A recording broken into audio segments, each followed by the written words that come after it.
সবচেয়ে দুর্ভাগ্য যে ভিসির বাড়িতে আগুন দেওয়া। এর আগেও একবার ঢাকা ইউনিভার্সিটিতে ভিসির বাড়িতে আগুন দিয়েছিল, আপনাদের মনে আছে?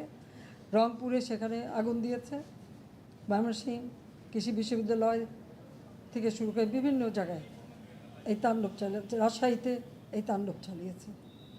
বিশ্ববিদ্যালয়গুলিতে সেশন জট ছিল, আমি সরকার আসার পর থেকে কোনো সেশন জট নাই। লেখাপড়ার মান উন্নত করা, যাতে এখান থেকে পড়ে আবার বিদেশেও পড়তে হবে, সেই ব্যবস্থাও করে দিয়েছি। কিন্তু তারপরেও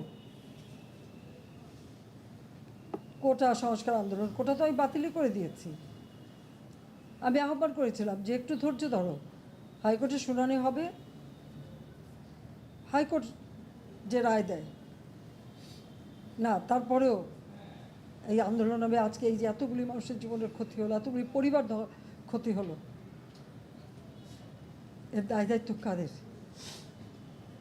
আমি দেশবাসীর কাছে সেই আহ্বান জানাবো যে এই ধরনের ধ্বংসযজ্ঞের জন্য এই দেশকে নিয়ে আর কেউ চালাতে না পারে। আমি সকলের সাহায্য চাই, আর আমি চাই না এভাবে মায়ের কোল খালি হোক আর এভাবে মানুষ অসহায় হয়ে পড়ুক।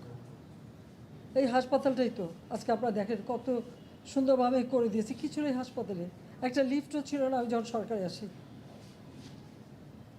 আর সেই হাসপাতালও আমার আব্বা স্বাধীনতার পর জাতির পিতা বঙ্গবন্ধু শেখ মুজিবই করে দিয়েছিলেন। আমি সেটা উন্নতি করেছি বলেই তো আজকে চিকিৎসা দিতে পারছি, নইলে এত রোগীর চিকিৎসা দেওয়া কোনোদিন সম্ভব হতো না।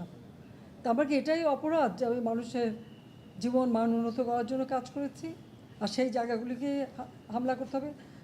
কোভিড-19-এর সময় যেখানে আমরা সব থেকে ভালোভাবে মানুষের চিকিৎসা দিতে পেরেছি, সেই কোভিড হাসপাতাল সেখানে আগুন দিয়েছে।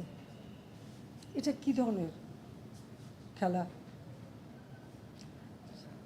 যাক, আমি আর কিছু বলতে পারি না। আমি এগুলি এক একদিন দেখি আর